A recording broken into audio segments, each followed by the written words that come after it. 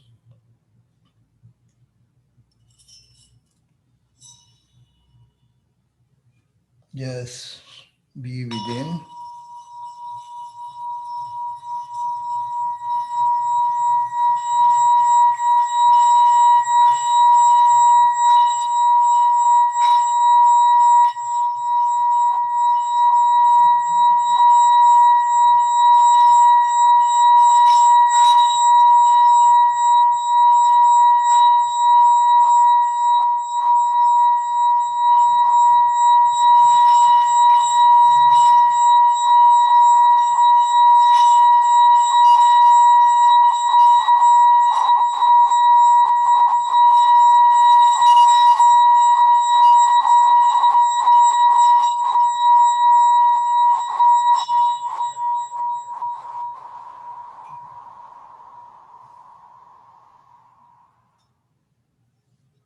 Asatoma Sadgamaya Tamasoma Jyotirgamaya Mrityurma Mritam Gamaya Om Shanti Shanti Shanti.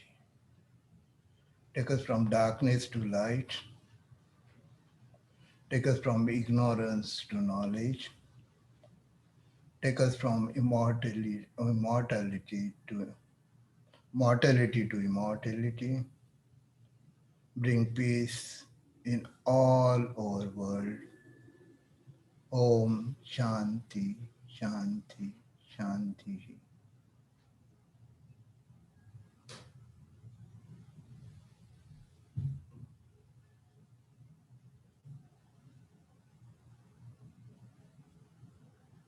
Om, raise your hands, keep your eyes closed.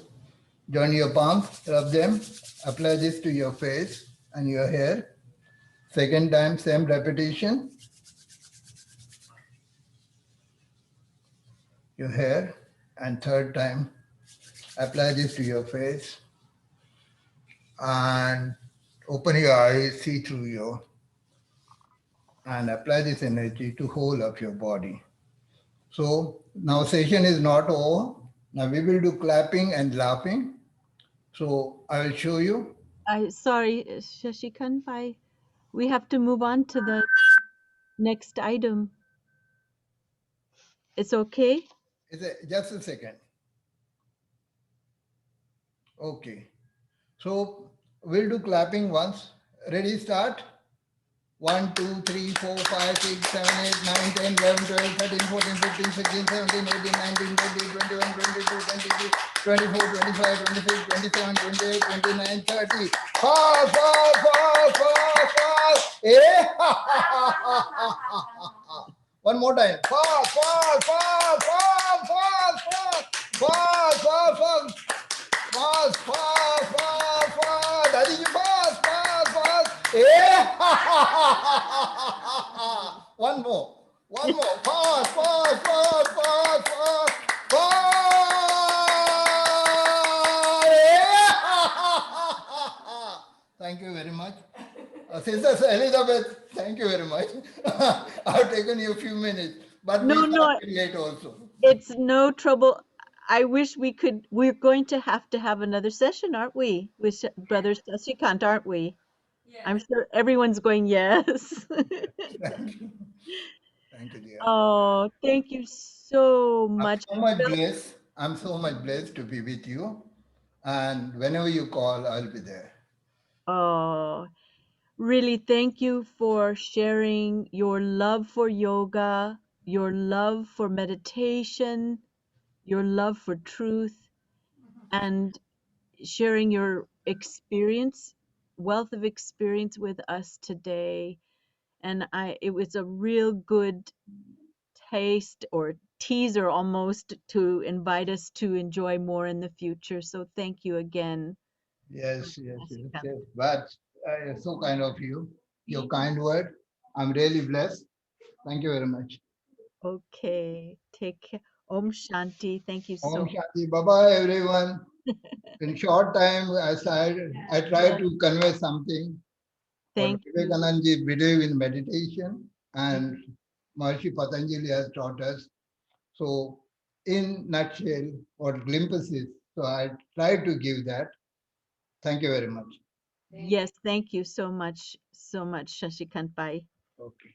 And now that was so wonderful. I really actually feel quite present with all of you and heart, mind, soul, and body.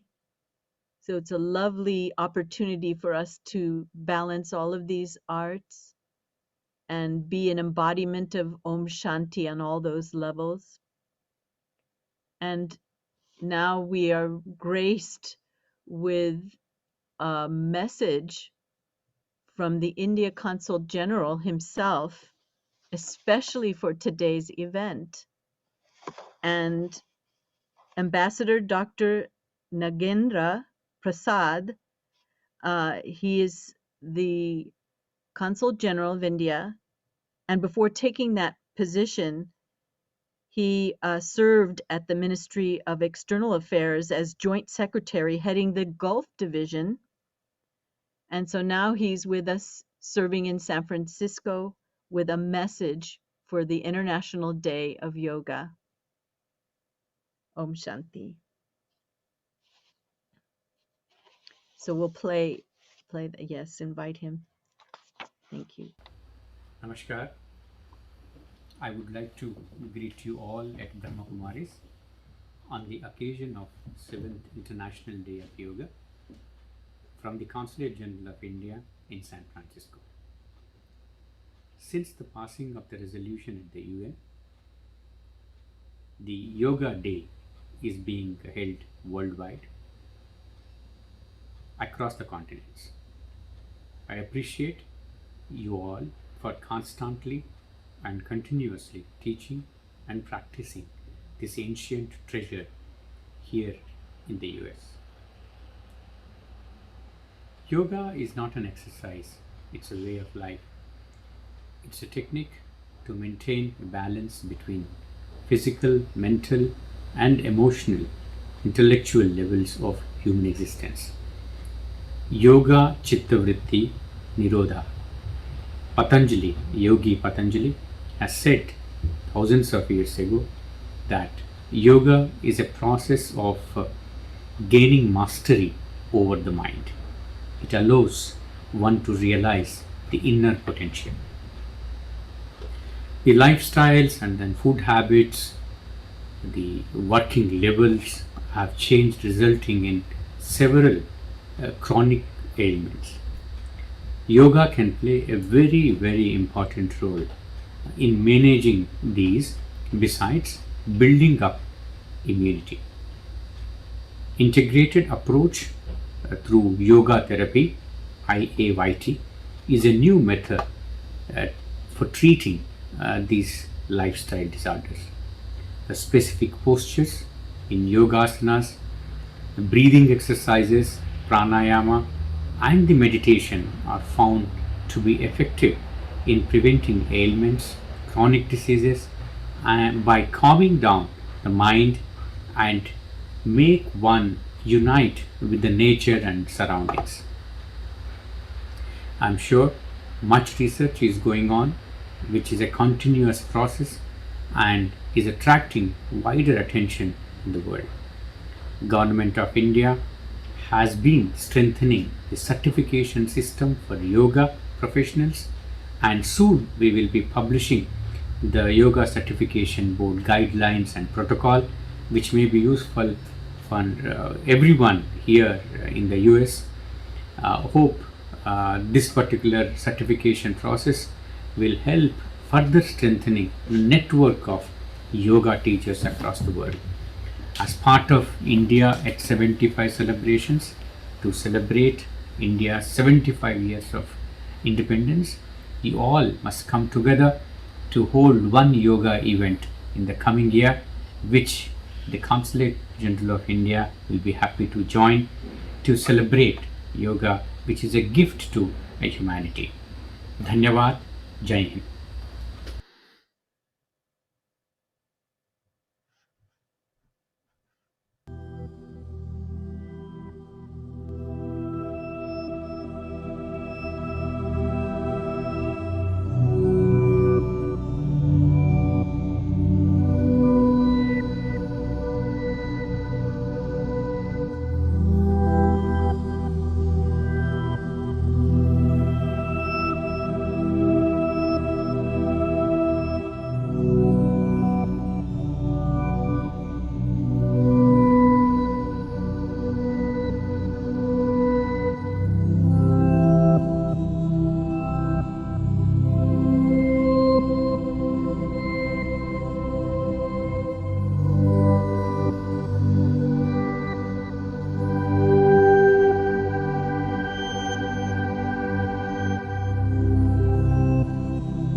Well, thank you, little guru, for those 12 poses. They're very common asanas in Hatha Yoga.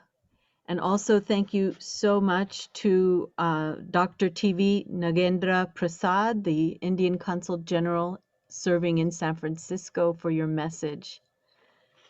And now I would like to welcome Brother Karan and Sister Vinu. And I can see. Hello, welcome, Brother Karan, all the way from Malaysia. It's morning time for him there. And I would also like to invite Sister Vinu from Los Angeles. This is very special, isn't it? Because the two of you, these two souls, have been in Raj Yoga meditation knowledge since they were 10, I think. Is that correct? Am I in the right ballpark, or even younger? I was 3. Oh, excuse me. Okay. I was 2 plus. 2 plus. Basically, they were born in this knowledge. But it's one thing to have that exposure, and it's another thing, right, to sustain your practice and your relationship with the divine, and empowering yourself as a serviceable instrument, which both of you have. And to tell a little bit about Brother Karan,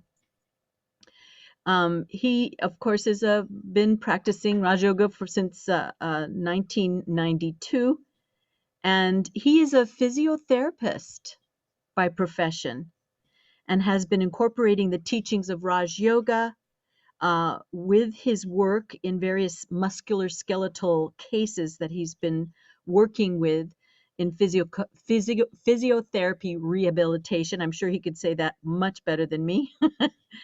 But he also works in rehab for cardio patients and neurological cases. So he has a wealth of knowledge of the physical body in which we move through in the world, but also for that key energy of the soul to invigorate the body. And then Sister Vinu Sivasamy, she has been a Raj Yoga student for a long time, as you know, and she is a neuroscientist. And she's a very well experienced Raj Yoga meditation teacher. She lives in the Los Angeles Meditation Center, and she's also serving in Cerritos. She dedicated her life to spiritual service, and she is a delight to be with. She has a wonderful personality, smiles and good wishes for everyone, but she knows her stuff. She's really grounded and very responsible and very knowledgeable. So really, I thank you so much for being here today and guiding us on this journey, Fit While You Sit, celebrating International Yoga Day. So I'll bring the floor off to you. So Thank you, sister. This is the first time actually both of us are doing this program together. I've been out of Malaysia for the past, I think, 17 years maybe. So I've not seen Brother Karan ever since. So Karan Bhai, nice to see you. Nice Even to if it's see you. virtually. We share a lot of childhood memories. We went to children's classes together, youth classes together, and then after that, we separated, right? And he also lives in the center, in one of the state called Johor in Malaysia. So he lives in the center. And so nice to see. And Karan Bhai, it's all yours now. Thank you, Sister Elizabeth. Thank you, Sister Vino, for the very, very warm welcome. Lots of greetings from Malaysia. It's a nice sunny Sunday morning. So I was told to talk about the effects of exercise on the human body. But before that, we are going to go through a very important session, that is the relaxation session. It's very important because before we start our exercise, it's best to relax the muscles first, the whole body first. So we can do that with just a few moments of speaking to ourselves, or like a meditation commentary. So I will say a commentary and you can follow. It's very easy. You can do this every day, anytime. It's advised to do this at least twice a day, in the morning and also before going to bed. Or if you are a person who exercises regularly, it's good to use this technique every time before you start your exercise and after your exercise. So just sit back, relax. If you're sitting on a chair, make sure your back is relaxed. You're leaned on the chair, you're leaned against the chair, your feet on the ground. If you're sitting on the chair, do not fold your legs. If your chair has armrest, you can place your hands or your arms on the armrest and just relax.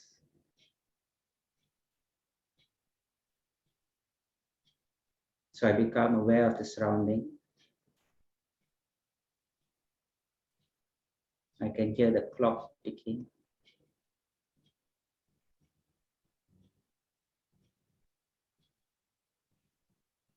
Now I bring my attention towards the body.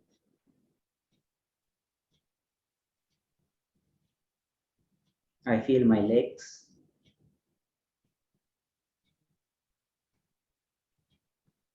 I make them relaxed.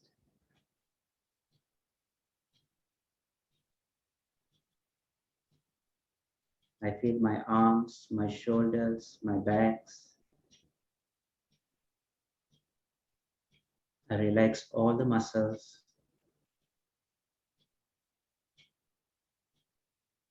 Now I bring my attention towards my breathing.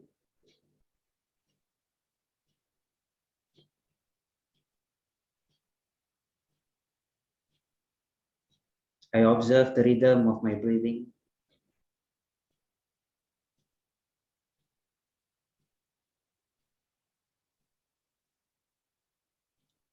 I feel the subtle beating of my heart.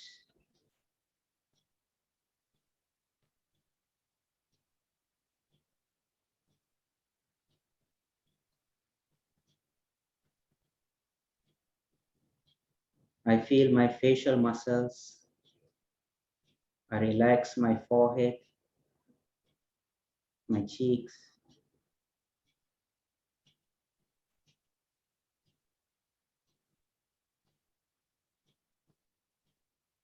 And now I focus on the middle of the forehead.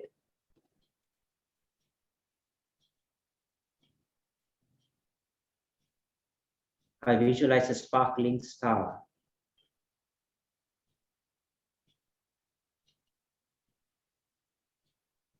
I am that sparkling star, the being.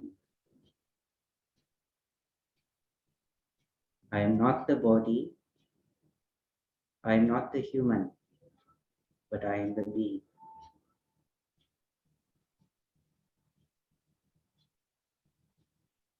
I am the master of this human body.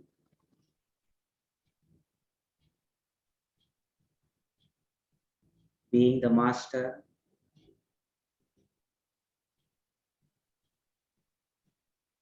I spread healthy, good vibrations to all the organs.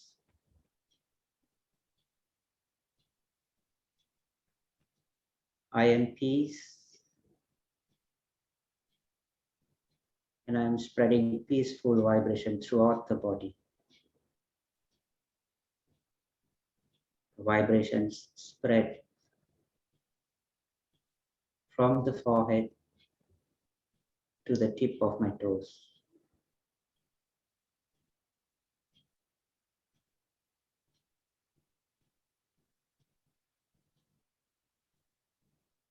I visualize a healthy body,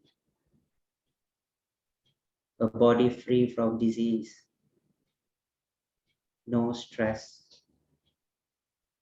a completely relaxed body.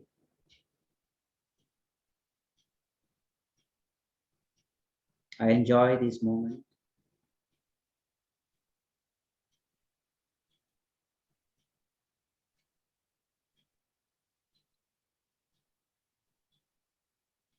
Om Shanti. So I hope you could follow. I'm trying to see all of you. Okay, so yeah, great. So you can do this every day. It does not take time. You don't have to even spend 5 minutes, right? Okay, so now we are going to look into what exercise is. I'm sure when I say who knows what is exercise, many of you would say you know, but many of us have the wrong understanding actually what exercise is. Many times I ask my patients, do you do exercise? And they say yes.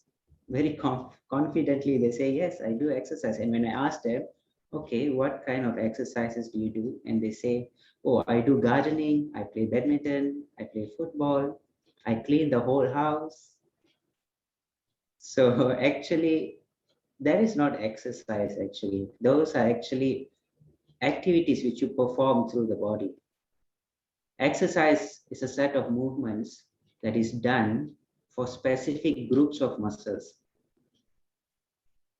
And these movements are done to strengthen the muscles so that we can use them in our daily activities.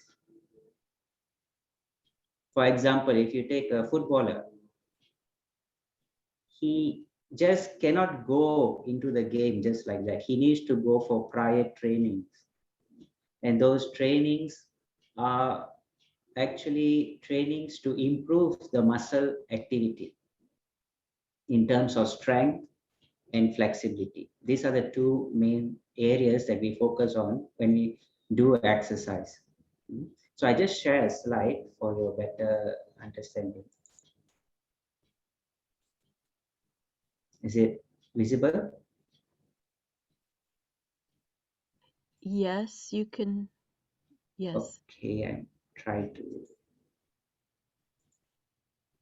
Okay, visible better? Yes, thank you. All right. So exercise is the repeated rhythmic movement given to body parts to keep it healthy and develop the body parts.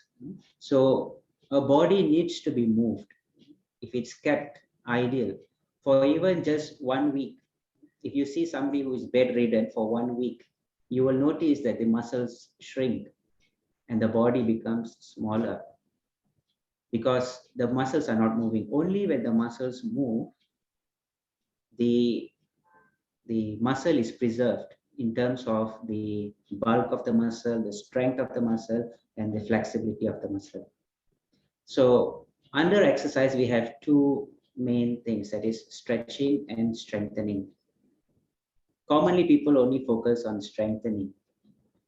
Many do not stress on stretching, which is actually a very, very important part. And that is why we advise everybody to do stretching before strengthening and also stretching after strengthening. Okay, can follow?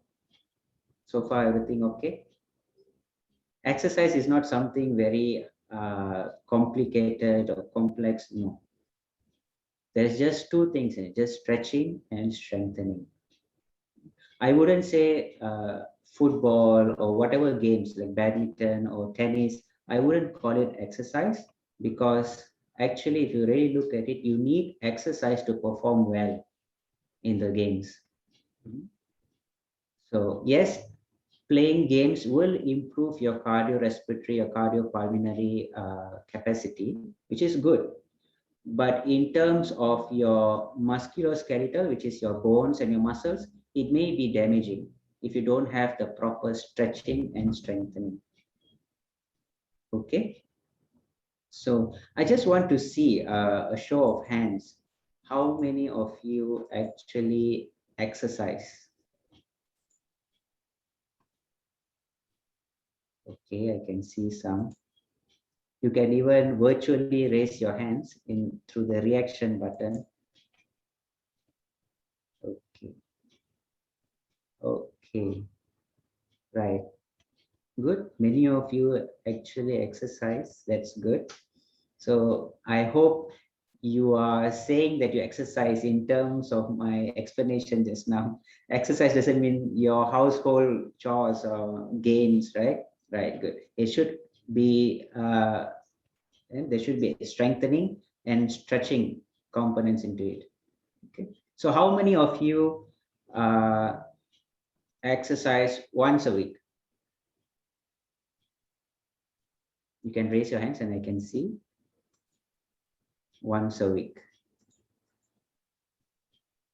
Okay. Twice a week? Twice a week? Nobody. Okay, 3 times and more? 3 and above? Very good. Okay, very good. So the optimum advised frequency in a week is that 3 times and above. Okay, so we'll first look at stretching. What is stretching? Stretching is being capable of making your muscle wider and longer without tearing or breaking. So whenever we do stretching, it's not that we force ourselves, no. We do it to the point where we actually feel the stretch and we hold that for at least 15 seconds. So the whole time, the optimum holding time of a stretch is 15 seconds. And the number of time it could vary up from 3 times to 5 times. Some people even do 7 to 8 times, which is good. But if you're going to start from the beginner's level, I would advise 3 to 5 times repetitions with 15 seconds hold of each stretch. Now the strengthening strengthening is to become stronger or more effective. All of us know, many of us know, many usually guys, they go to the gym and they just lift, but they forget to do stretching, and that's when injury happens in the gym. For example, a muscle tear or a slip disc. I get many patients with slip disc due to going to the gym. And when I asked them, do you do any stretching? Sure enough, it's a no. So stretching is very, very important. It does not make you weak. Some people feel that if I stretch my muscle a lot, I will lose the, what can I say, the hardness or the bulk of my muscle, but it's actually not like that. If you can do this together, stretching and strengthening, then you will get a very good healthy muscle and also bones. So now we see the effects of stretching. Stress relief, less anxiety, relief from sore muscles. Many times when we do exercises and we don't focus on stretching, we end up with muscle soreness because there are certain acids, we call it lactic acids, which is released by the muscles when we do strengthening exercise. And these acids remain stagnant if we don't do our stretching after the strengthening. So that is what causes soreness when we wake up the next morning. I think many of you might have experienced this. And next is improved posture. Yes, because when we do too much of strengthening with no stretching, our muscles become tight and that pulls the bones and that will cause improper posture. Next is less risk of injury. So in a game, for example, tennis or football again, or basketball, I don't know what what sports is famous in America. What sports is famous in America? Can I know? I know in Malaysia, badminton and football. In America?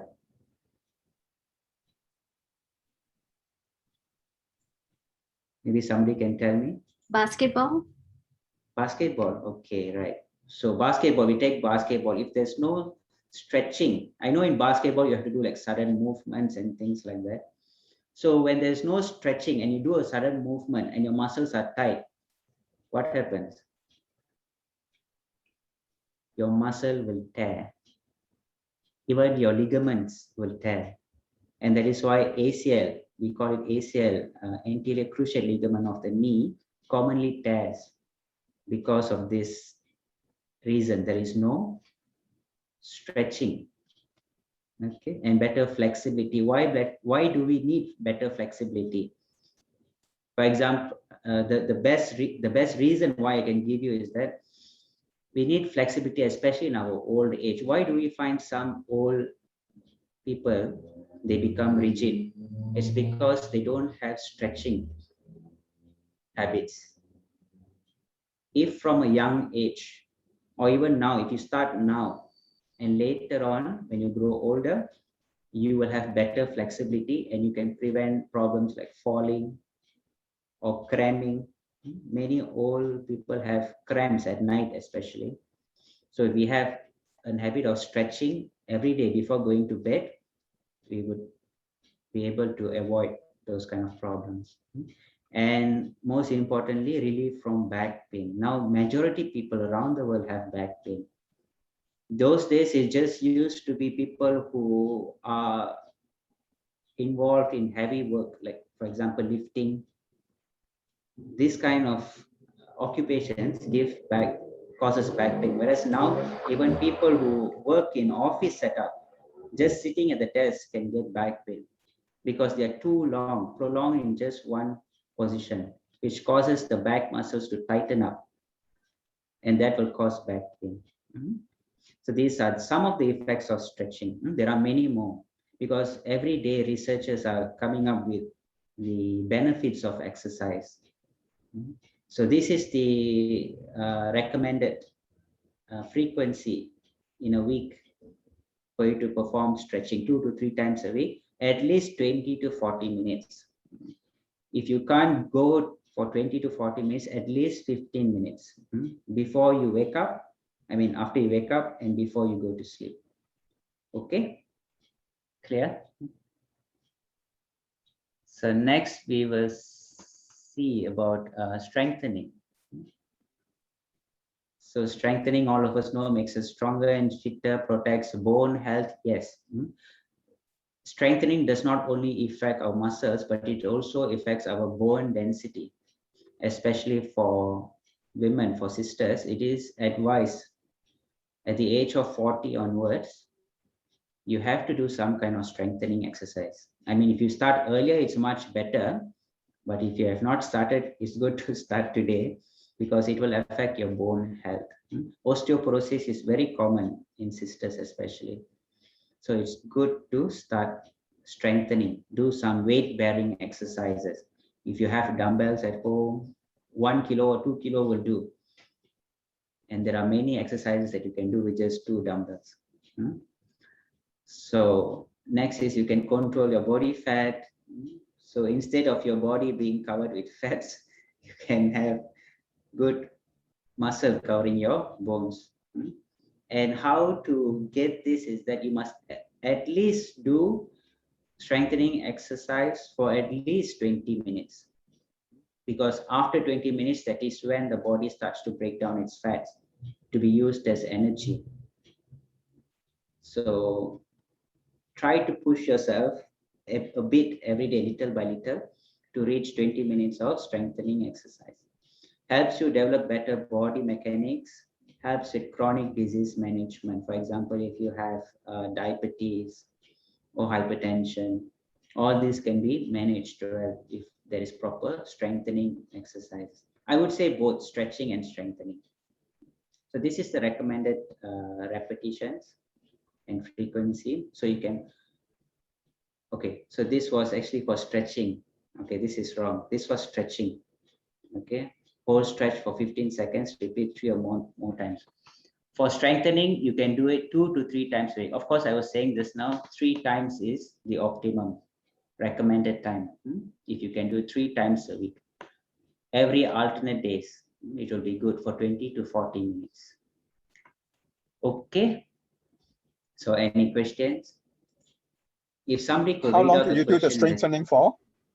How long do you do the strengthening for? If it is 20, 40 minutes for stretching, and then how long for strengthening? Strengthening also you can do 20 to 40 minutes. Whatever exercise, even aerobic exercises, for example, jogging or brisk walking, it is always recommended to do 20 to 40 minutes per day, per session. Like what I said just now, because after 20 minutes, that is when the body will start to use the fats for energy. Before 20 minutes, it's using the stored energy. So if you want to focus on your weight management, it is best to go up to 20 to 40 minutes. In walking, how fast should one walk? Is slow walk okay or not? It depends. It depends on the individual.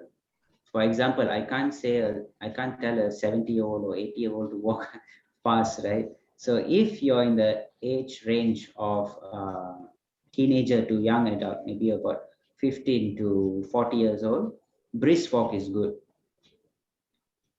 You can have a target. Maybe you can start with the first week. I'm going to walk 3 kilometers within 30 minutes or 40 minutes. So this is how you start. It depends on the individual.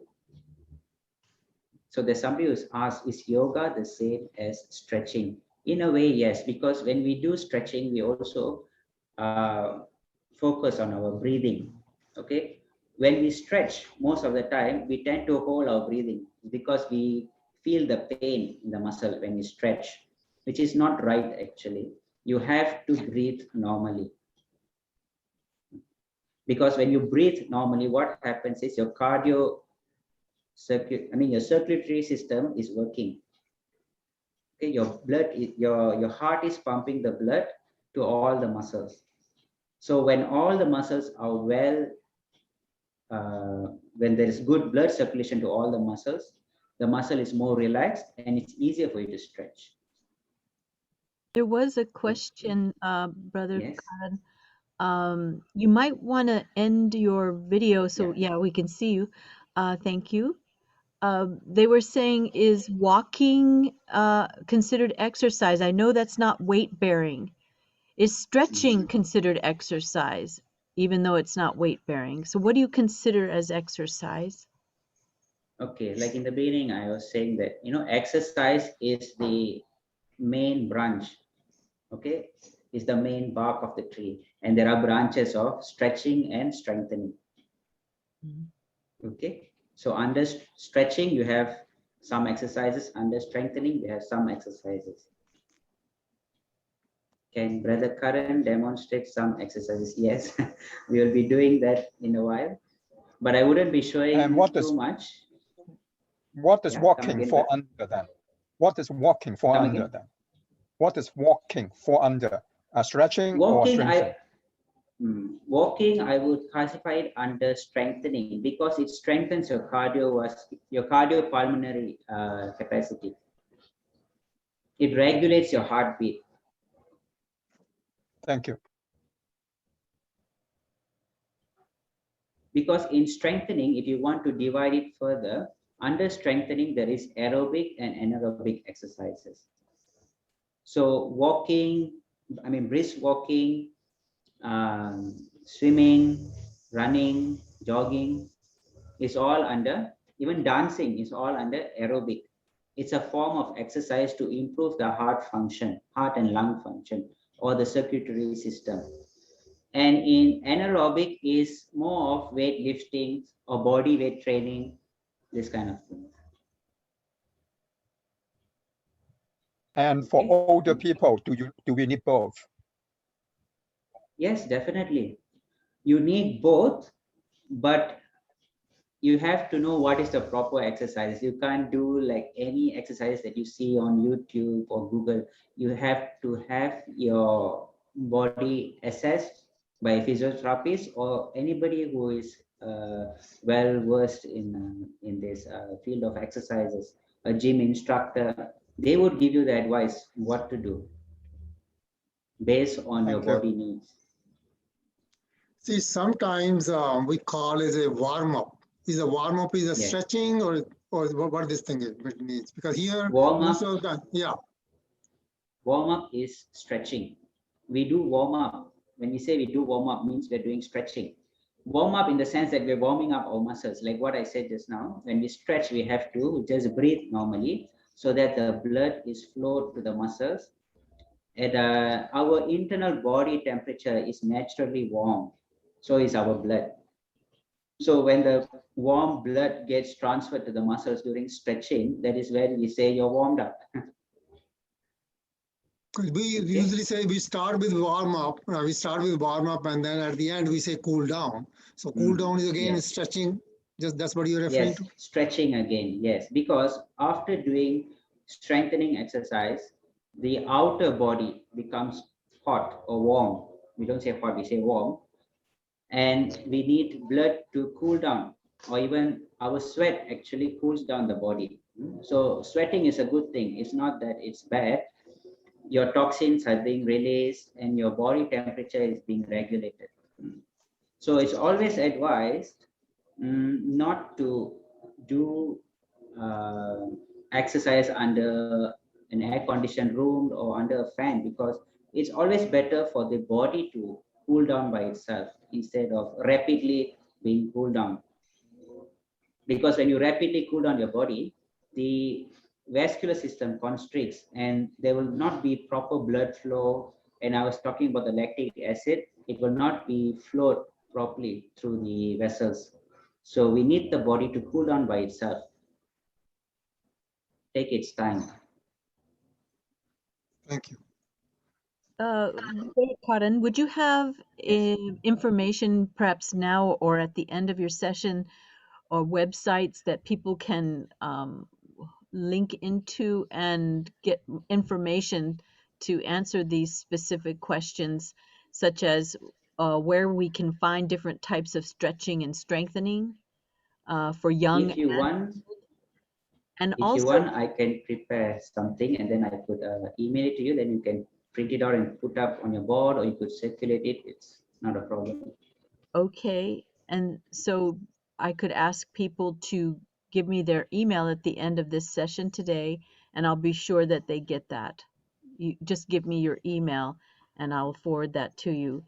And I can see these kind of questions. You can see them for yourself as well, Brother Karan. Like, what about high intensity aerobics and weightlifting? Would that be considered, strengthening? I think that's the concern.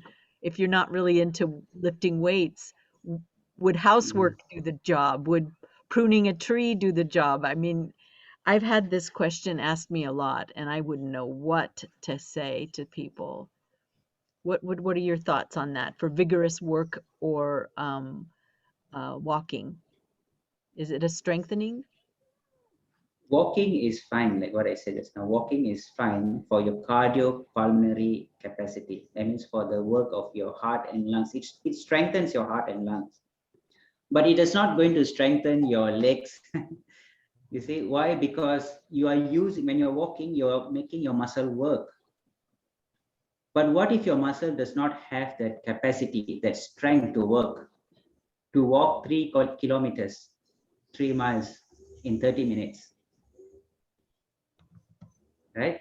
So it's always best to do specific exercises. Like what I said just now, exercise is always, it's best to focus exercise on a group of muscle. For example, when we are doing strengthening, yes, when we are doing aerobic, yes, that is for your heart and lungs. But it's good to also practice anaerobic strengthening. Anaerobic strengthening is more focused strengthening, means that, for example, I want to walk far. I want to be able to do brisk walking every morning, but I do not want any knee pain at the end of my walk. So what I should do is I should be able to strengthen the muscles that are present around my knee, that is my thigh muscles and my leg muscles. Okay, so there are specific exercises for this. So that is why I'm saying is you have to determine what is your need. For example, my nature of job is that I have to lift heavy things. So you have to give you exercises which focus on your core muscles, that is your abdominal muscles, your pelvic floor muscles, and your low back muscles, so that you'll be able to perform your job optimally without any problem. Or you can say that you're a housewife and you have to mop the floor and all that. Mopping the floor is actually a very complex movement, and you need to have very good muscle flexibility and muscle strength. So there are exercises which are specially designed for this, activities. Okay, I hope it's clear. So somebody's asked, what is biking? Biking is aerobic, just like jogging and swimming. The best exercise your whole body can get is by swimming. If you can swim at least 2 to 3 times a week, that will be good. Because it not only exercises the heart and lung, but also overall body. Because, and another benefit about swimming is that there is no pressure on your joints because of the buoyancy of the water, right? What is the second? Come again? What is the second best after swimming? The second best after swimming, I would say brisk walking is good enough. Brisk walking, not slow walk, not normal walking, brisk walking. What is brisk walking? Can you explain? What is brisk walking? Brisk walking is actually a bit more faster than your normal walking, but not jogging. It's not jogging. Okay. And in brisk walking, there are certain things that you need to pay attention to when you're doing it. For example, the placement of your feet. Some people have improper walking habits. So during brisk walking, we have to pay attention to that. First, we have to strike with our heel, and then our feet becomes flat, and then our heel pushes off, and then our toes goes off. So it's a very complex movement, actually.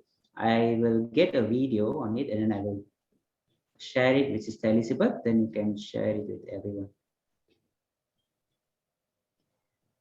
Hello. Okay, anything else? What about pranayam is considered exercise? Pranayam, like pranayam, Pranayam. breathing exercise is Yeah, enough for like instead what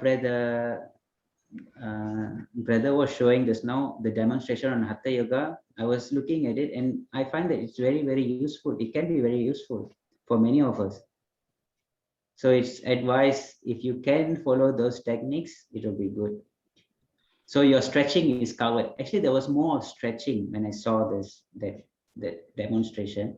So if you can do that every day, your stretching part is covered. The next, you just have to focus on some strengthening. I have a question. Yes. How many minutes per hour? I mean, how many minutes per mile for brisk walking? I would say 3 kilometers in 30 minutes for the start. Okay. Try to achieve that 3 kilometers in 3 minutes. 3 kilometers. Initially, it will be difficult. 3 kilometers is, we know, Ben, 3 kilometers is? About 5 miles, maybe? 5 miles. 5 point something? Because in Malaysia, we use everything as in kilometers. I know in US, it's everything in miles. We can look it up on Google, it's okay. Yeah. Is 5 miles is equal to 8 kilometers. 5 miles is equal to 8 kilometers. Okay, so it's about 4 something. So maybe 14, 15 minutes a mile is brisk walking. Okay. It's a 2 miles. It's a 2 miles. 3 kilometers is 2 miles, almost 2 miles. Actually, 3 becomes 3.2 kilometers. 2 miles is equal to 3.2 kilometers. Yeah. Okay. So you can say ballpark figure is that 2 miles in 30 minutes, as you're saying. So it's a 4 miles an hour. That's kind of a brisk back. Yeah, that's about comes out to be that. Thank you so much. Normally, it's usually it's a 3 miles an hour. Most of the time we walk. Leisurely, it's about 3 miles an hour. But if you walk 4, then it becomes brisk. Thank you, Rajinder Bhai. Anything else? Types of shoe. Yes, types of shoe is very important. Get a shoe which is suitable for you. Preferably something with good shock absorbers, because when you're running or when you're brisk walking, you tend to put a lot of pressure on your knees and your ankle joint.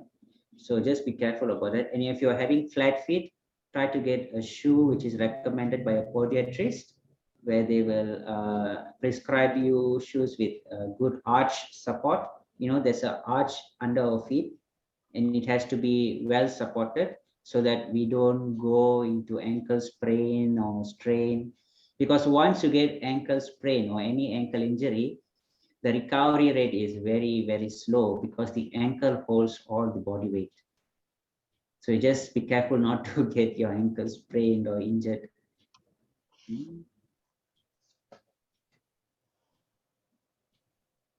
Can I do just 3 days walking and then another 3 days just stretching?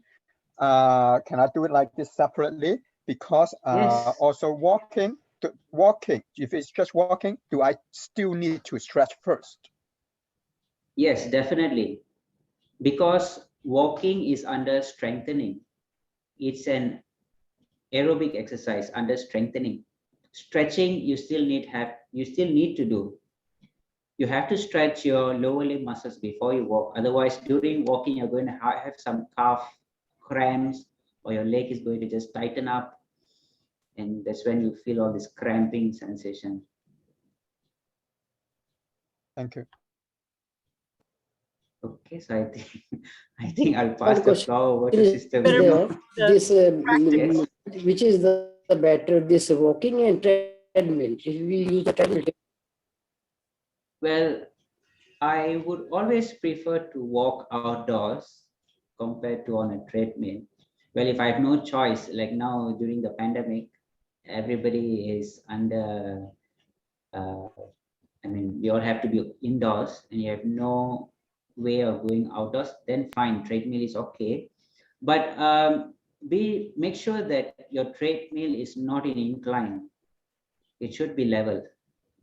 Because if you're going to walk in the inclined setting, then that is a different kind of an exercise.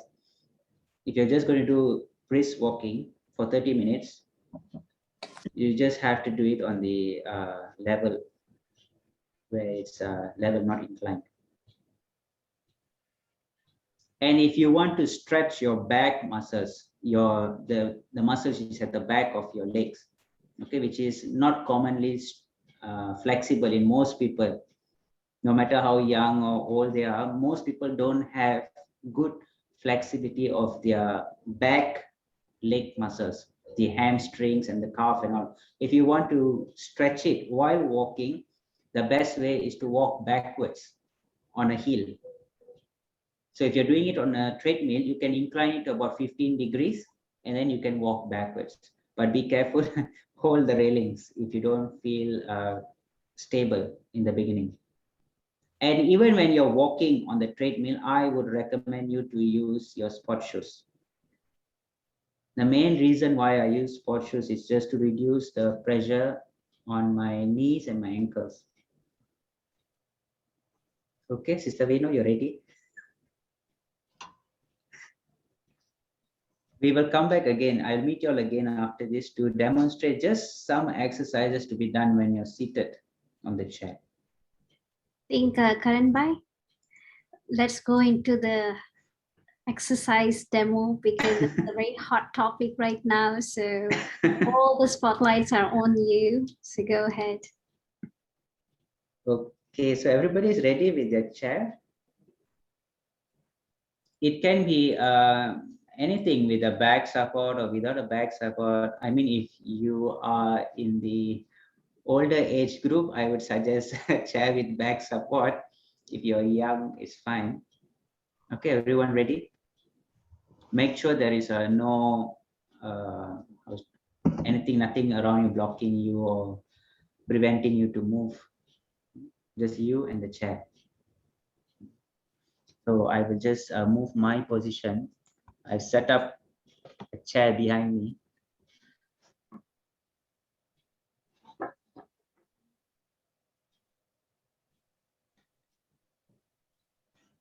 Am I visible? Yes. Okay. Can you see my legs? Now, yes. I can see below your knees, below the knee. Okay, good. All right. So we're going to come from the bottom to the top, okay? So we start with the legs, okay? You're going to stretch the back part of your leg. So how you do that is, okay, you just have to raise up and make sure your ankle is also moved backwards. And you can actually feel the stretch here. Can you feel? Actually, I can't see whether you're nodding your head or what. Yes, yes, we can. Okay, can you feel? Okay, now I want you to hold it for 15 seconds. 1, 2, 3, 4, 5, 6, 7, 8, 9, 10, 11, 12, 13, 14, and 15. Okay, relax. You felt the stretch? Yes. Okay, good. And also make sure when you're doing this, your breathing is rhythmic. Don't hold your breath and your back is straight. Don't slouch like this. Okay? Your back has to be straight. And then raise up your left leg now and hold it for 15 seconds. 1, 2, 3, 4, 5, 6, 7, 8, 9, 10. 11, 12, 13, 14, 15, and relax. Okay, so you can do this for about 3 to 5 sets. So when I say 1 set means it's right and left, then it's 1 set. And when you do right and left again, then you have completed 2 sets. It's not that 1, 2, 3, no. You have to do left and right together, that will complete 1 set. Clear? Yes.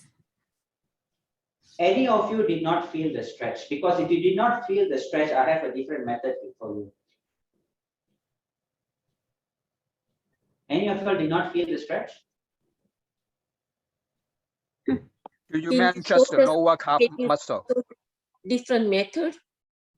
There is one more different method. If you feel it's difficult for you to raise your knee, to raise your leg, and some of them who are hyper flexible, where when they try to do this, they don't feel any stretch because their muscle is already flexible. So what they can do is they can take a piece of cloth, that is a shawl maybe, and what you do is you place it at your feet, at the sole, okay? Not too low, okay, not too low. Try to go up a bit and then pull the cloth towards you. Okay, when you do this, you can really feel the stretch from your hamstring. Okay, this is your hamstring muscle. This is your calf muscle. You can actually feel the stretch throughout the leg. Okay, when you do this. All right, clear? Any questions? Hello, hi, brother. Can you show some heel pain exercise like heel or knee pain? Okay, Heel. for heel pain, it depends why you're having heel pain. It can be two reasons. One is because of heel spur. Another reason is because of a condition called plantar fasciitis. Yeah. Okay, Yeah. so for both these problems, what I would recommend is non-weight bearing exercises. Okay, so when we say non-weight bearing exercises, means exercises done not in the standing position.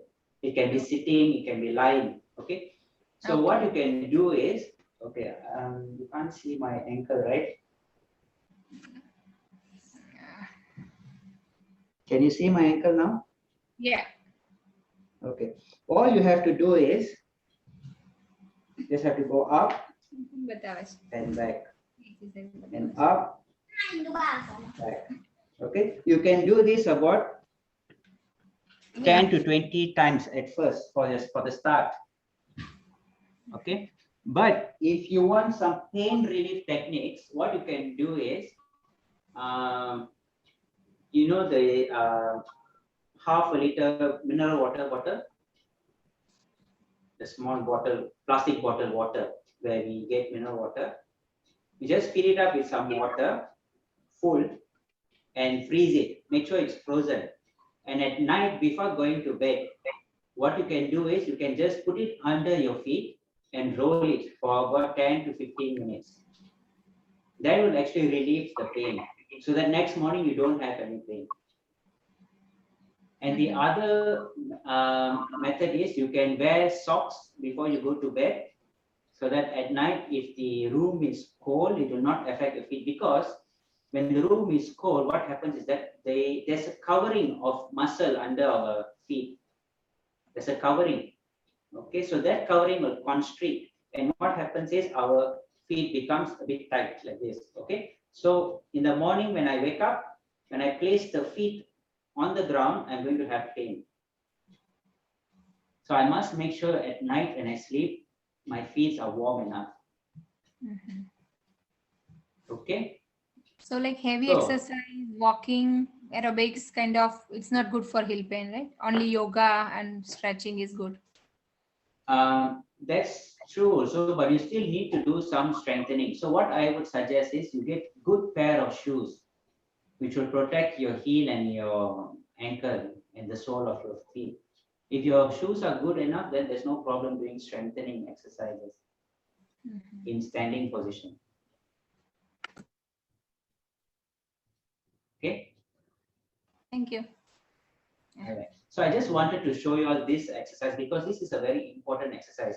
Once your hamstring muscles, that is the muscles behind your thigh, once that is flexible, you will prevent problems like low back pain and the other back problems. Because what happens is that when these muscles are tight, it causes the low back to also become tight. So what happens? You will have some arching. You know, some people, you can actually see, you know, the low back is arched, which is not a good posture. Okay, this is the normal posture. All right. So when your hamstrings are tight, this will also become tight. But when this becomes flexible, this muscle also relaxes. But there is another factor which causes low back pain, that is the weakness of the abdominal. So when there is weakness of abdominal, it cannot compensate the pull of the back, okay? Because when the back muscles pull, we go for arching of the low back. But when the abdominal muscles are strong enough, it can counteract. You get the idea?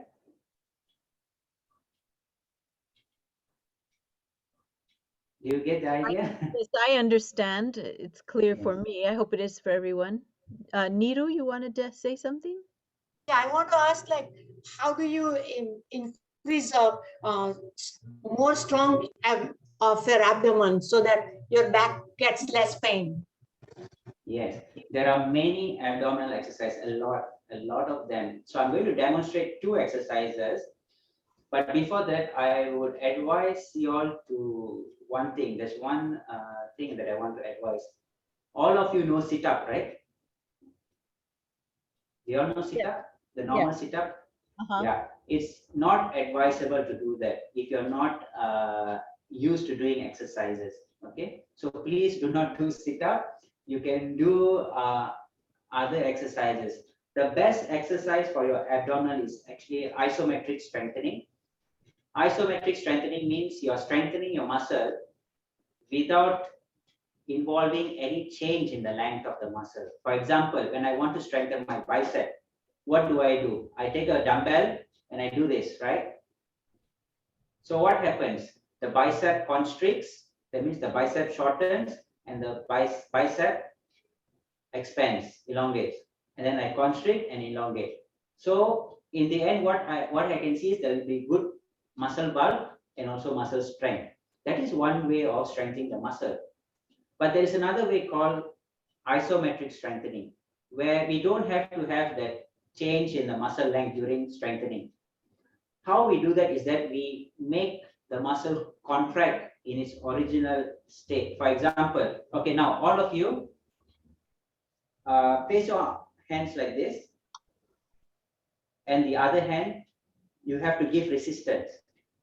Now, what I want you to do is I want you to try and bend your elbow against the resistance. But this hand, which is giving the resistance, should not allow the elbow to bend. Can you do that? I hope you all are doing. I can't see your. Yes, I can. So can you feel the tension in the biceps? Yes. Yes. In the back. So that is, yes. And the back also, yes, right. So you're strengthening both your bicep and your tricep. So that is one very effective way of strengthening muscles actually. And it's quite a fast, it's actually a shortcut to strengthen your muscles. Keep it for how long? Strengthening. Keep it for how long? You can hold for 10 seconds. And it's advised for you to do 10 reps. Hold for 10 seconds. Come again? I'm old, I have a lot of knee pain also and varicose vein. Yes, there are many exercises. But I can't show everything now, otherwise. I know, it's okay. I will see more of you on the YouTube if there is YouTube. Sure. I'll try to provide some exercise handouts so that you can circulate amongst yourselves. Do you have any names? See? Do you have any? I could share if you all want, but yeah, I will compile some and I will send like a playlist. Thank you. Yeah. You show the abdominal area. Yes, the abdominal exercise, the abdominal strengthening. Okay, sitting on your chair, you can do this. That's the best part. You can do this while sitting on the chair. So what we're going to do is we're going to do the main abdominal muscle. You know, people talk about 6 packs. So that is the muscle that we're going to target now. So what you have to do is you have to sit comfortably, make sure you're stable on the chair. And very important point, don't use chair with rollers. It's very dangerous. And make sure your chair is of good stability. And what you can do next is you have to place your arms like this. Okay, just like this. Okay, place your arms like this. And I want you to, push your body upright. That means make your posture straight and lean backwards slowly.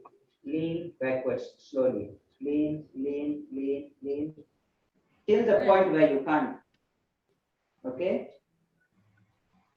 Be careful, don't let your leg come off from the ground. Make sure it's properly planted on the floor. Okay, and then move backwards and hold. Hold for 10 seconds. 1, 2, 3, 4, 5, 6, 7, 8, 9, 10. And back slowly. Okay? What is doing the this, you breathing like? Is it normal breathing Yeah. or you hold the breath? never hold your breath. Never ever hold your breath. You have to breathe normally. When we But go it's down, should we breathe in or when we come up, breathe out? Just tell us the breathing procedure. To go back, should we hold the breathing or take the breathing? There is no breath holding in this exercise. You have to just breathe normally. Breathe normally. Don't hold your breath. What happens when you hold your breath is that your muscles become tense. And when you're in this position, there will be a tendency to lose your stability if your muscles are tense. So we want to avoid that. So for that, we have to breathe normally. Don't focus on your breathing, just breathe normally. I mean, all of us can breathe naturally, right? So just let your body breathe naturally. Okay, so that your muscles are well oxygenated and they are relaxed. Okay, so this is one exercise. And if when you're in this position and you feel like your legs are coming up, there's one method where you can do to prevent that. If you have a ball like this, or you have a roll, a towel roll, what you can do is you can put it in between your knees like this, okay? Just put it and press it, okay? Press it, and then you go back. Okay? So this will give you some stability, but at the same time, it will strengthen your abdominal muscle. Arun, Okay, clear? I have some safety suggestion here. I do this exercise. I have the chair, the way you have the chair, is the back. It has a back. So instead of, I just move myself up on the chair, close to the edge, and then I go back. That way I have the back support in case I lose my balance. Okay, first thing is that if I go back, I lose my balance, I have still a support back. The way you are showing, there is no support in the back. If you lose your balance, you are down on the floor, right? Yeah, that is why I gave the suggestion to use a ball in between your legs, because when you do that, you are concentrated on your legs. So you know that you should not lift your feet from the ground, because you will only fall back when your leg is lifted from the ground. Right. But this way, Right? you So you still have the safety. What I'm saying to you, suggesting is that you still have the safety in case everything else failed. Everything else failed, you still have a support in your back. If you lose your ball, you lose your balance, you still have a support. So you move the chair. I mean, that's okay. I'm making a suggestion. I mean, that's a good suggestion actually. And there's another way actually. You can actually move it towards a wall, but don't put the chair against the wall, because you need some space to go back, right? Right. You need to That's why feel you're the moving up. contraction. Yeah, that's why you are moving up to the edge of the chair in the beginning. So you have a gap between the back of the chair and your back. But don't sit like this, because this is also dangerous. You can fall forward even though you're going backwards. Yeah. But you're going back. That's what I'm saying. You're going back. Your intention is going back or holding. Or if you have a chair with a bigger space, maybe a long bench. Yeah, that will also work. How many seconds? Is that 15 seconds hold? You hold for 10 seconds. You do for 10 reps. 10 seconds for 10 reps. Okay, got it. Yeah. And it's sitting on the bed, okay? It's sitting on the bed, okay? On my bed. Sitting on your back. Bed. No, on my bed. Oh, bed. Oh, no. It's not recommended to do on the bed. Okay, because your bed is soft. And when you try to push in, your spine will actually curve too much, and it's not very good actually. Now, when I say 10 seconds means rhythmic counting, 1, 2, 3, 4, not 1, 2, 3, 4, 5, 6. I know many of my patients do that at home because they want to rush, they want to finish fast. But if you don't do it in the proper timing, you will not get the optimum effect of the exercise. Okay? Come back, you can come back quickly, right? Just hold for 10 seconds and then you can come back quickly. You don't have Yes, to you come. can just come back at your normal pace. So I'm just coming back slowly, just so that you're careful, because if you're doing it the first time, you might experience cramps. And another important thing, when you're in this position, make sure your neck is not protruded forward. This is bad posture for the neck. Okay, always tuck your chin in.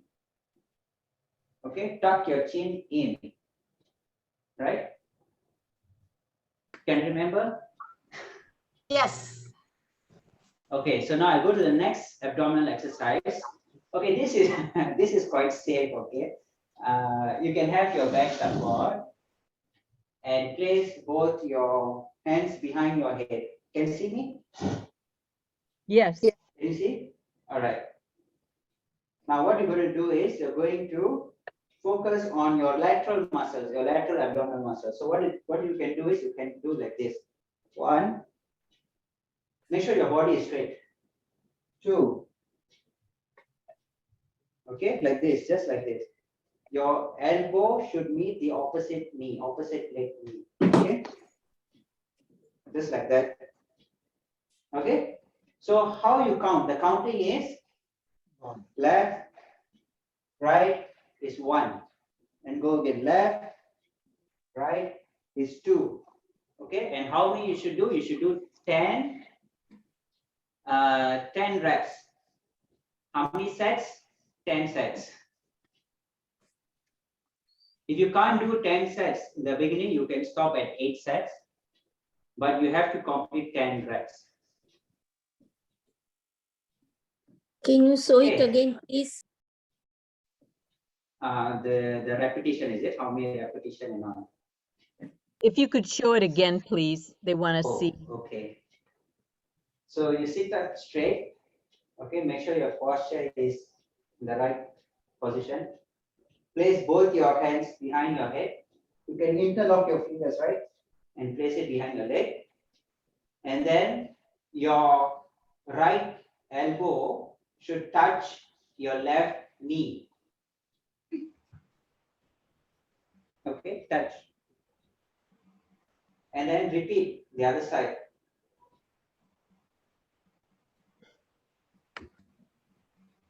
Clear? What if you can't touch it without bending your, like bending, or you make your leg higher, or you make your whole body closer? Like if you standing straight, like you can't touch the leg. What if you can't touch it if you're standing straight? When you're sitting standing. straight. No, sorry, sitting straight. You mean like you this. can't lift up your leg much, is it? Yeah, you can't touch it. Like if that's the Yeah. case. So you have to go down lower. Okay. This, because we are trying to target these muscles, and these muscles, the fiber is coming in like this. Okay. So the more repetitions we do, we go a lot with the fiber. That's when we strengthen it. Got it. Okay. Got it. So it's okay to bend your body more instead of lifting your leg higher. It's okay to bend your body But more. if you can lift your leg high, why not? Okay. Can you show some hunchback exercise for posture, good posture? Hunch. For this, is it? Yeah, like whole day we are sitting, like computer sitting work. Okay. So the reason for hunchback, there are many reasons. So one of the reasons is that your back, your upper back muscles, that means the muscles over here and here, are weak. Okay, those muscles are weak, but your anterior muscles, your front muscles, your chest muscles, your shoulder muscles are all very tight. One muscle is weak and one muscle is tight. So that is why your posture becomes like this. Yeah, always. So what you have to do is you have to go against that. So one way you can do that is you can place both your hands back, okay? Interlock them like this. Interlock your fingers. Okay, and what you can do is you can push it like this. While you are doing this, I want you to open up your shoulder. Can you do that? Is it possible? Yeah.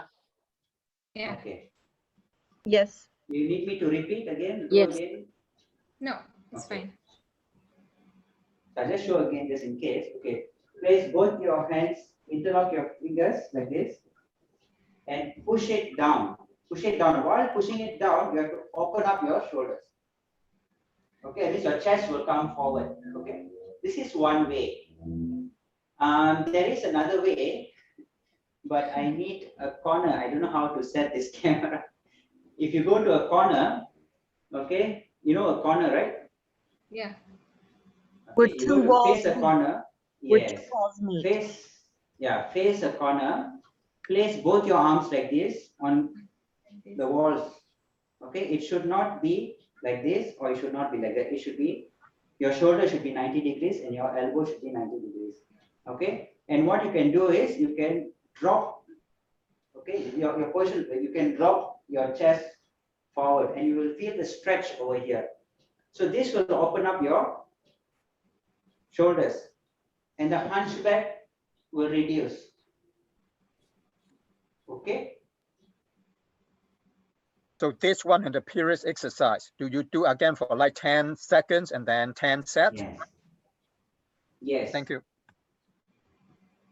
It's good. So everything you hold for 10 seconds and you do for 10 reps is okay. But all this is this one and all is stretching. So if you want to go and hold up to 15 seconds, it's also good. But you can start with 10 seconds first because it could be quite painful in the beginning.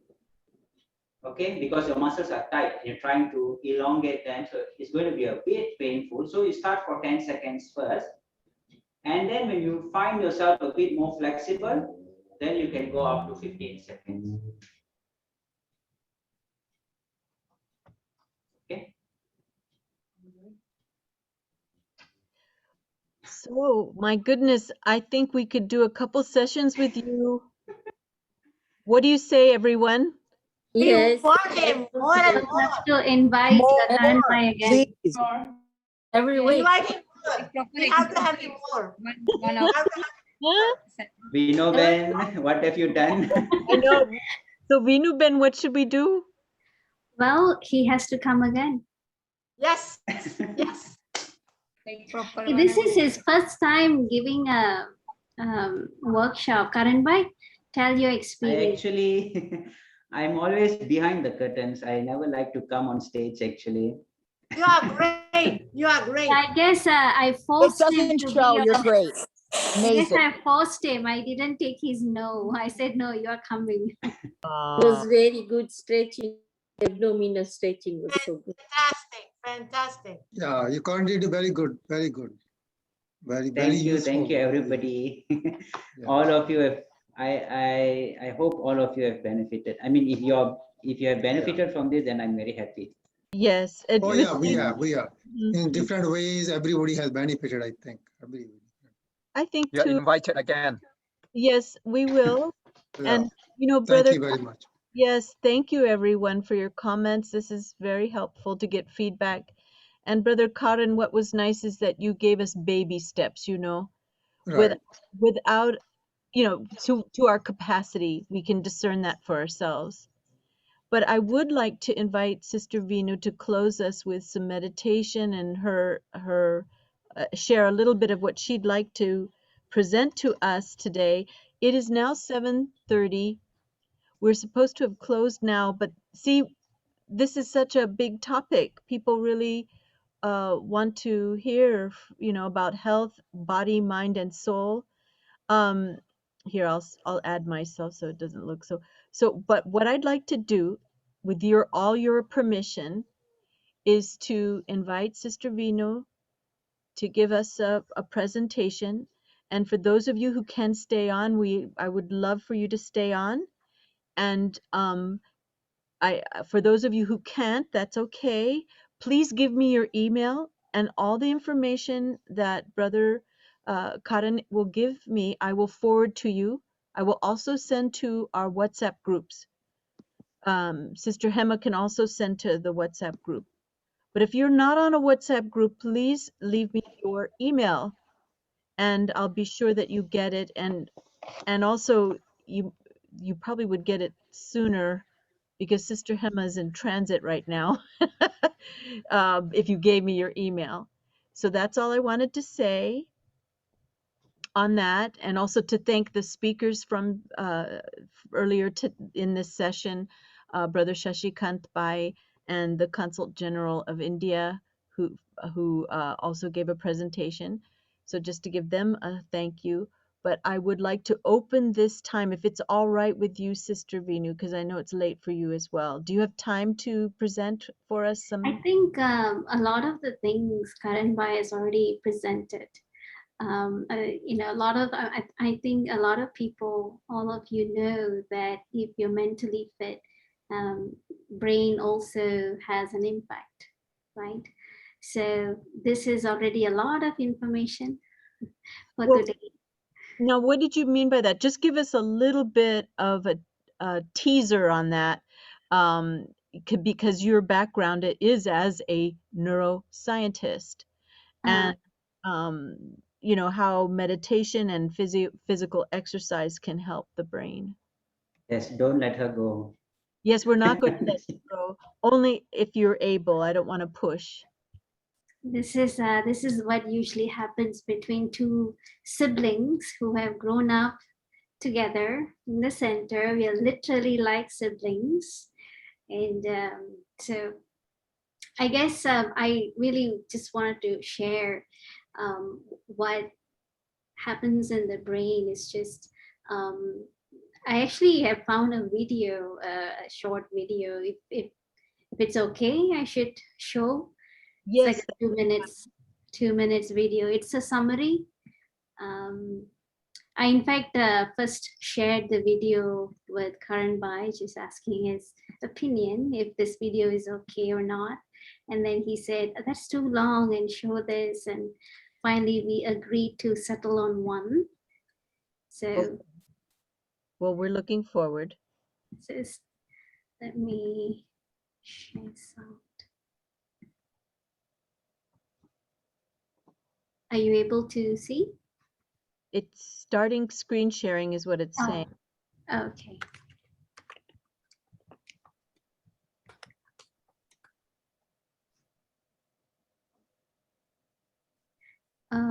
It doesn't play?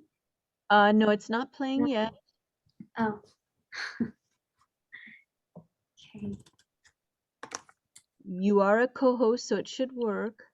Okay. There we How go. about now? Yes, we have a little body. Your muscles grow bigger, your lungs breathe deeper, and your heart pumps easier. But what about your brain? Scientists have been studying the effects on movement of the mind for decades to answer this question, and have found that physical activity is just as beneficial for your brain as it is for your body. Regular physical activity helps you learn faster and think clearer. It helps maintain good mental health while reducing risk of mental illness. It enhances, improves, and protects your mind. Now, at first that may sound surprising. Instinctively, we assume brains are best when left at rest.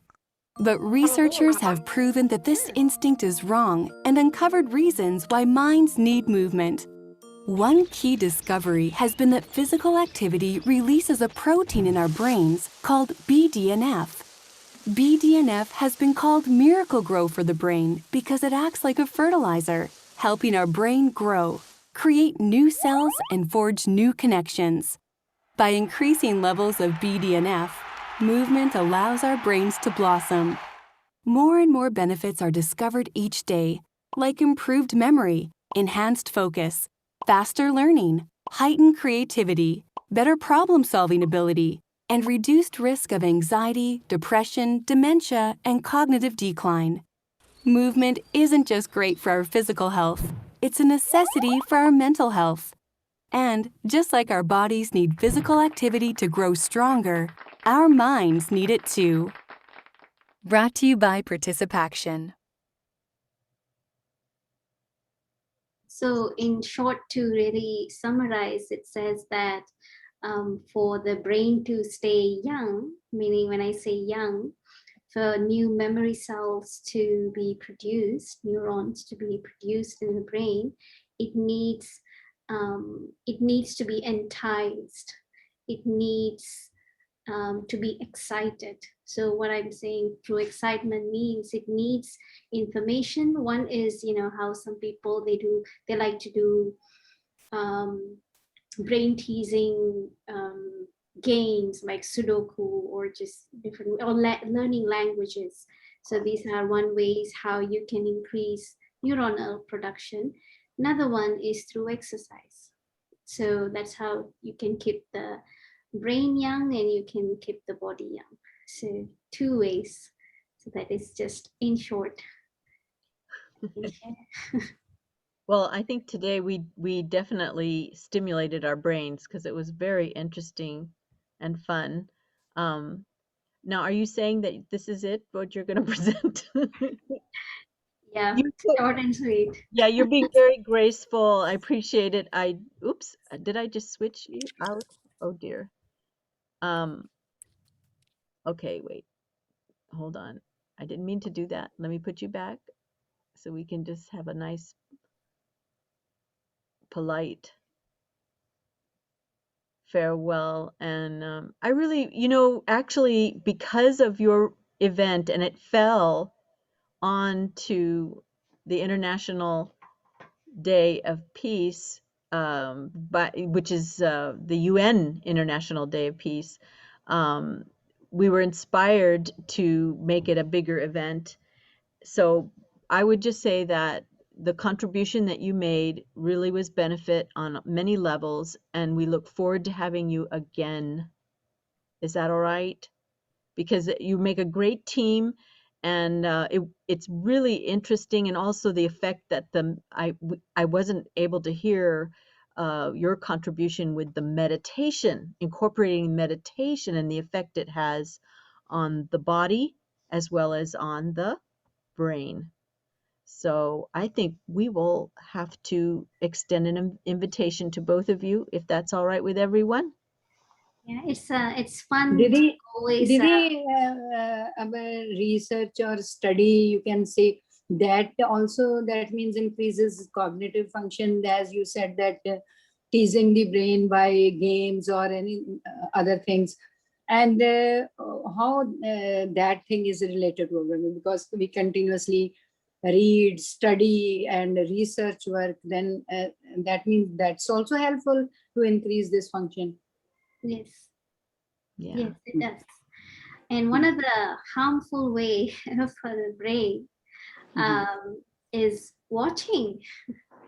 When we watch entertainment, what happens is we go through a lot of emotions, but that's really not helping the brain to, what do you say, for these cells. Yeah, that's grow. right. Yeah. It has to be something challenging for the brain. Yeah. So are you saying television? Sorry?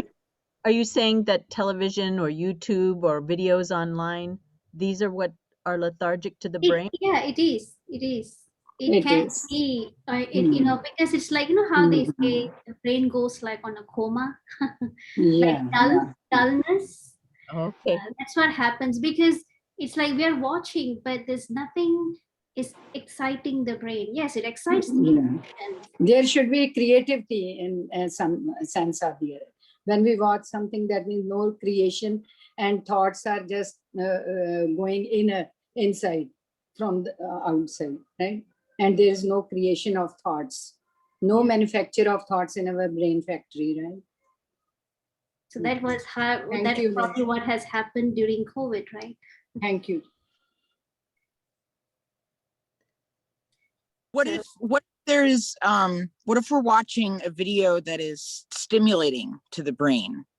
Like I know that there's a lot of puzzles on YouTube where you can kind of solve crimes.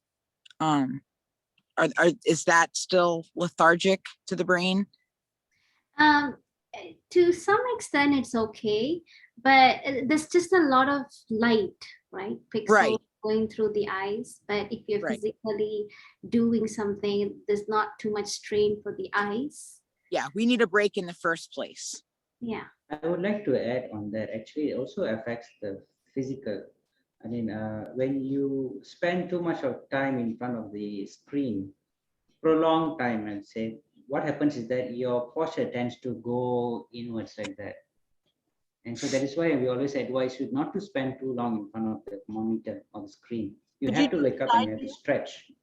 Can you do a side view so they can see? Because it's hard for some to see the difference. So what happens when you're too concentrated, for example, like the sister was suggesting the crime scene game where you have to really look into. So what happens is you tend to get engrossed, and what happens? Your posture will go like this. And in the end, after 1 or 2 hours, when you get up, you'll feel your body aching. I mean, you're just seated. But why is it that you're feeling aching? It's because your body has gone into a very bad posture. This is not a normal posture for the body. This is the normal posture. So when you're in this posture for 1 hour, you wouldn't feel as bad pain when you're in this posture. Right. So that's going to affect your spine health a lot. Thank you. Thank you.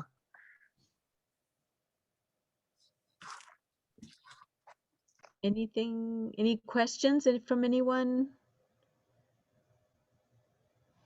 Okay. I guess no question. Well, without it being a whole nother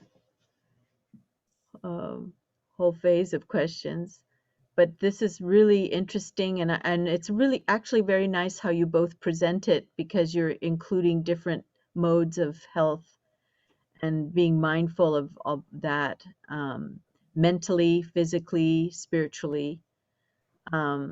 So I would like to say thank you so much. I don't know if I can add myself. We will like to request him to come more for us. Thank you. Thank you. Was that Niru? Yes. And I think that they're thinking about it. Thank you. Thank you. And the other brother, I don't want to butcher his name. But Brother Shashikant. Shashikant?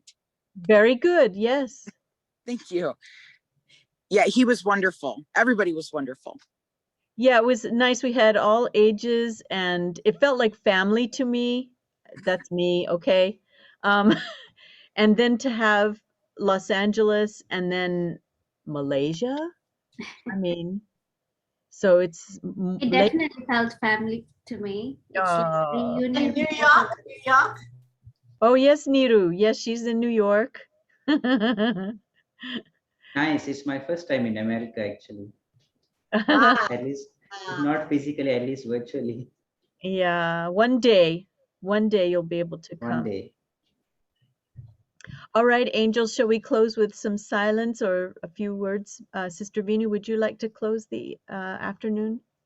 Thank you. So, Om Shanti. Ben, you wanna put the Shiv Baba's light? Okay, I can do that.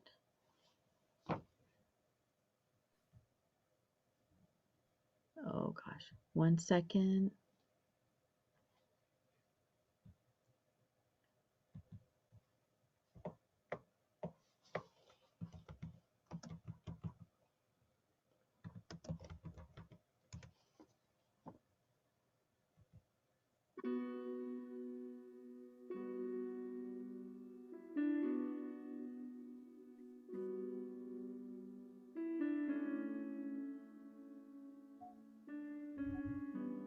So let's sit back. body comfortable.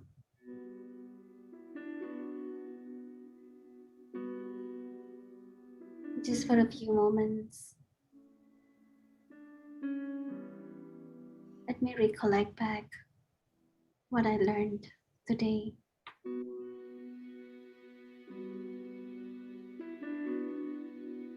What touched me today?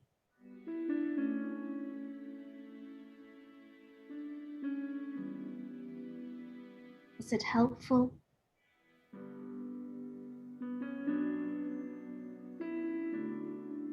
And am I willing to practice what I learned today?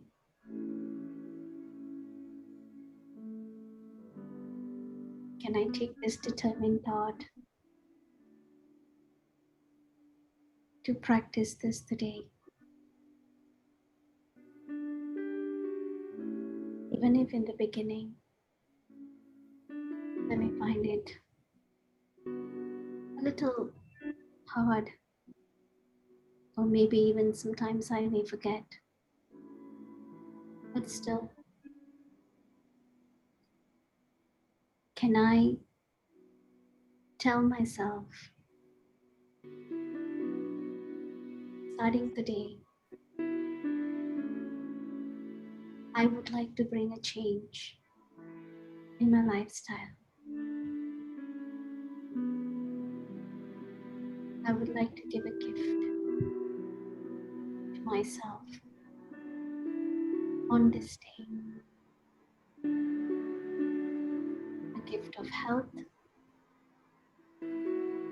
definitely a gift of compassion.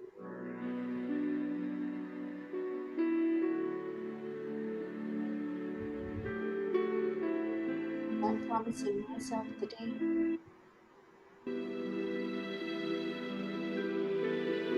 that I